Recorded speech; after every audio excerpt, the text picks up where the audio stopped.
Schedule ko po sa ultrasound. Ano ba? Schedule ko po sa ultrasound. Trans B? Third floor. Women's waiting area. Okay. And here.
Meron, pen at saka BPS.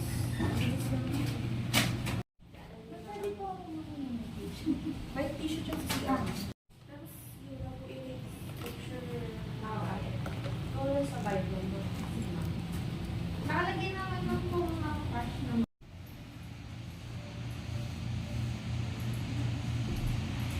ma'am, nasa dulo siya, ma'am, di ba?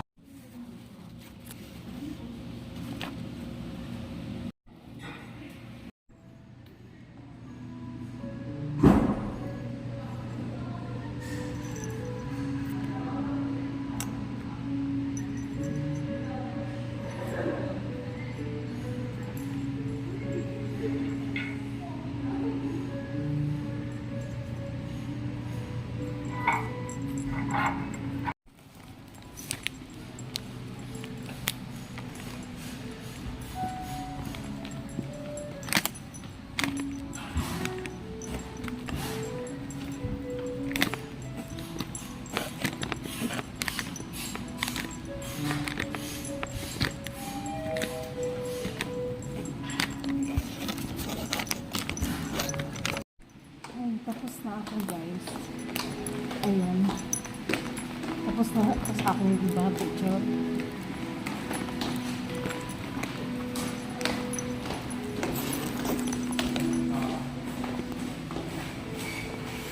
Saan na punta?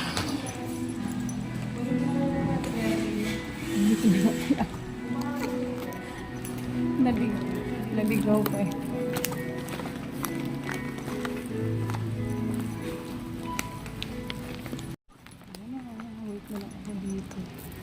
Sundo sa akin.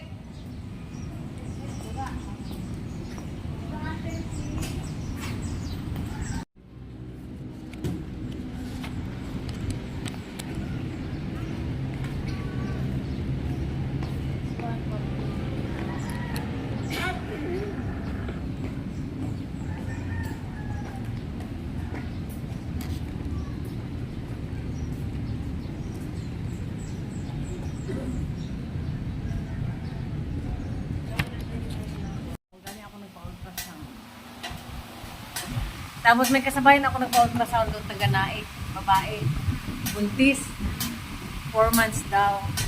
Tapos may ano siya, meron siyang kidney failure, stage 4. Hindi namamangha naman ako, tapos kaya pa niya nagtrabaho sa Pasay. Sa Pasay pa siya nagtrabaho. And then may stage 4 pa siya ng kidney failure. failure. Dalawa niyang kidney. Tapos buntis siya. Tapos nung last 2 weeks pa daw siya, nag-bleeding. Ang dami kang dugo sa kamay niya, pinakita niya sa akin, sa pinicturan niya. Tapos, nulsis. So, good daw. Tapos nag-bleeding siya, tapos ini-require daw siya na, may buhay pa yung baby niya nung time na yun. Tapos, syempre, kanina din naman, iniisip niya na ganun pa rin, okay lang. Pero nag-bleeding siya. So, tinanong ko na nga siya, buti, okay yung baby mo, ganyan kadaming dugo lumabas sa'yo. Sabi, okay naman po kasi nagpa-check up po ako. Tapos,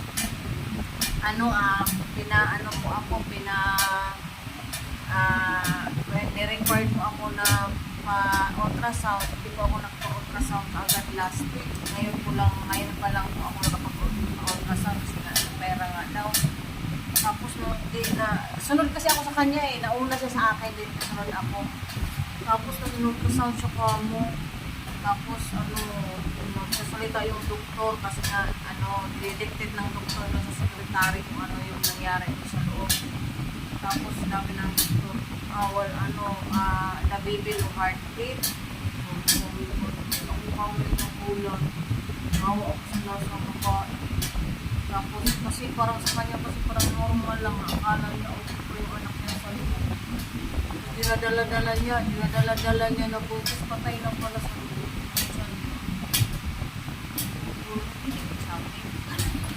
Operahan yun.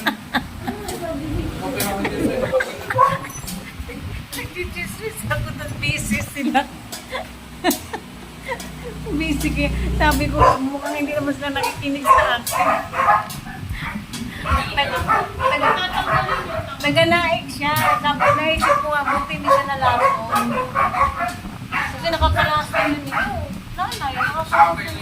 Kung sa bagay, ang ninang-ninar dati, hindi rin naman nalason. 7 months na. 7 months na yung tiyan niya. Tapos 1 linggo na, patay na pala yung bata. Nadala-dala niya sa tiyan. Hindi nga nalason ang ninang mo Ha? Oo, malaki na yung anak niya kanina na namatay na yung babae kanina. Sabi ko, bakit hindi ka nag-redress? Nagtrabaho ka pa rin na ganyan na yung nasa ino-choice mo kasi wala ko trabaho asawa ko. Galing ko sa tulungan ng asawa ko. Mabili ko. Sabi ko, sanahay ko pa ngayon magbibiyaan? Sabi ko, sanais ka umuwi, tapos ang trabaho mo sa Manila, sabi niya, wala kaya mo yun. Mabilis pa. Sabi ko, may stage 4 ka pa na kidney failure. Tapos dentist ka pa. Paano mo kinaya yun? Akala ko ako lang yung super dami. So, sa akin naman ay mayuma.